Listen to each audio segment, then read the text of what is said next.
Normal balance ਵਿੱਚ ਜਿਹੜਾ stress हो वो तो सानू मोटिवेट करता है, वो सानू प्रेरणा देता है ਅਸੀਂ पढ़ा और अच्छा करा जी। तो जब ये बच्चा पैदा होता है तो लेटा रहता है, फिर उठ के बैठना, चलना, दौड़ना, ये क्या एग्ज़ाम नहीं है, ये तो बहुत ज़रूरी है ना। अगर हमारी नींद पूरी नहीं हुई तो ब्रेन रेस्ट नहीं किया तो कैसे आप कंसंट्रेट करेंगे, नहीं कर पाएंगे।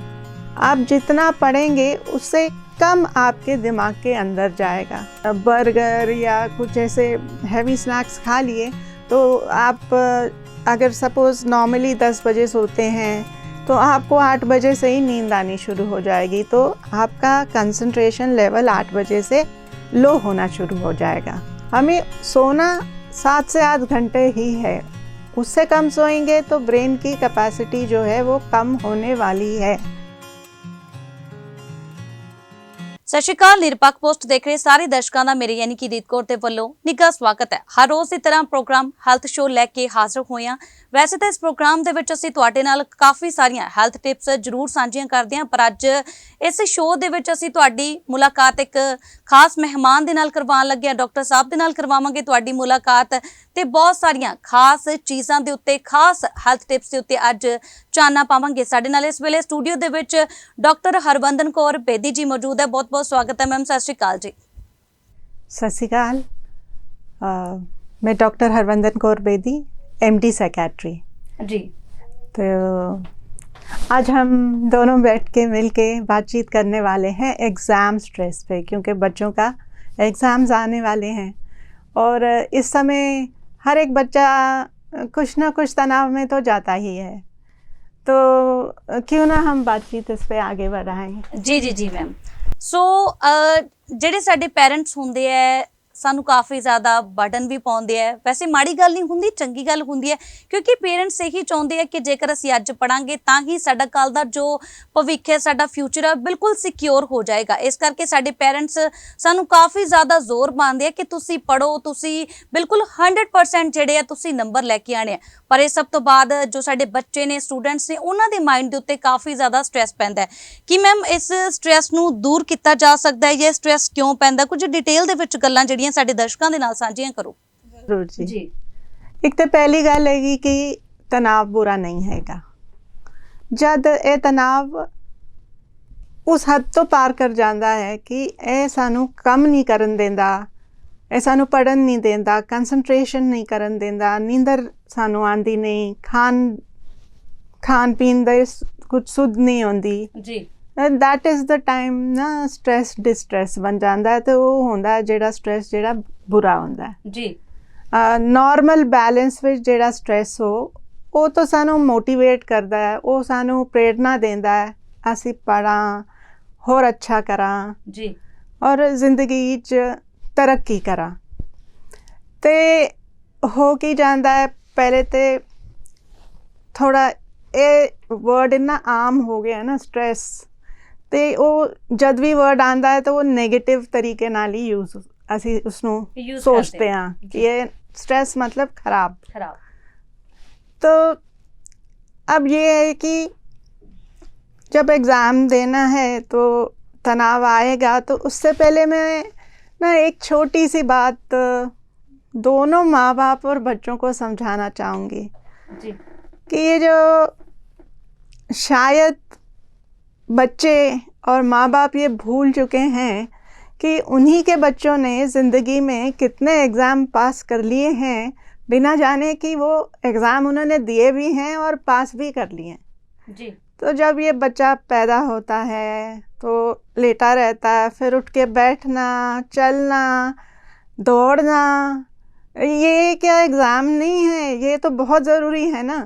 बोलना, फिर लिखना, अगर ये सब वो बच्चा नहीं कर पाता, ये एग्ज़ामों में नहीं पास कर पाता, तो क्या आज वो इस स्थिति में होता कि वो बोर्ड एग्ज़ाम में का तनाव ले पाता।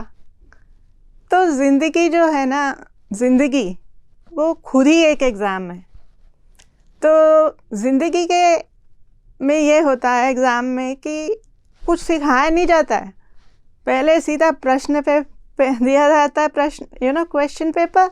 उसके बाद आपको जो करना है करिए, और उसके बाद ज़िंदगी आपको आपके आंसर देती है, आपको सिखाती है।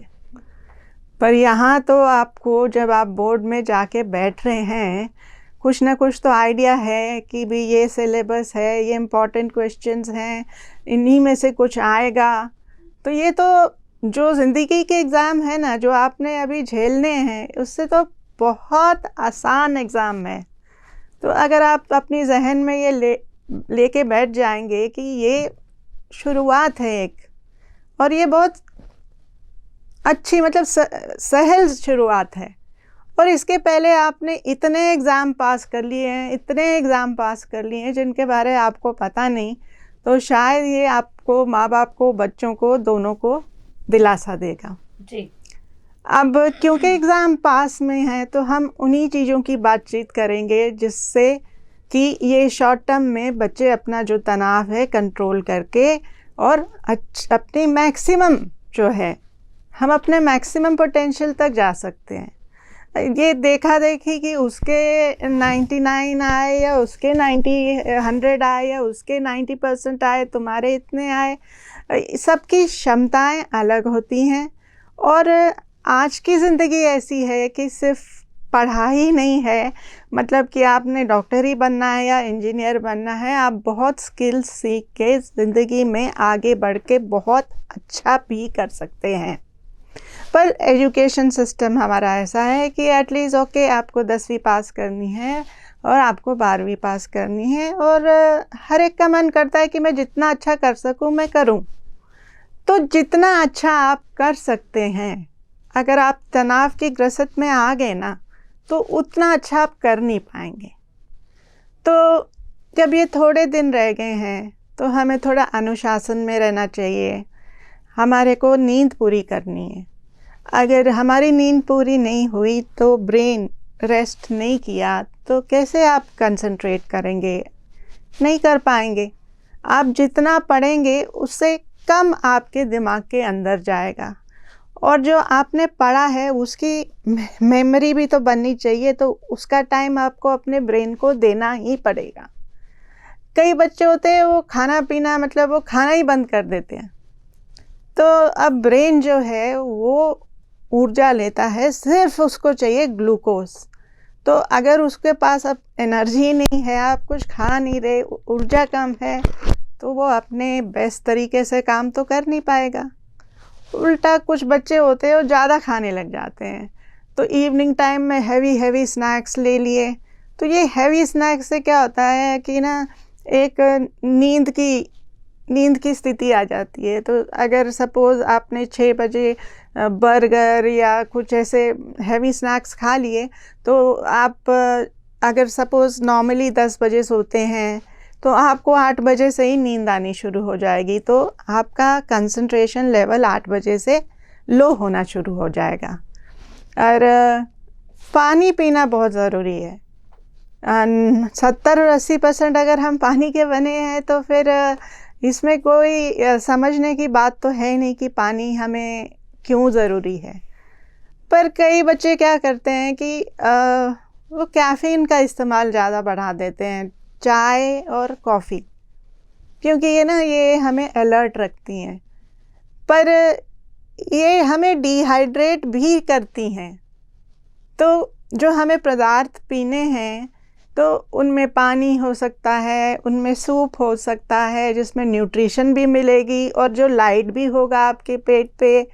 तो हमें ऐसी चीज़ें लेनी हैं जो हमारे लिए, हमें सोना 7 से 8 घंटे ही है। उससे कम सोएंगे तो ब्रेन की कैपेसिटी जो है वो कम होने वाली है। तो आपको लगेगा मैं पढ़ रहा हूँ, पर उसका फ़ायदा तो होना चाहिए ना।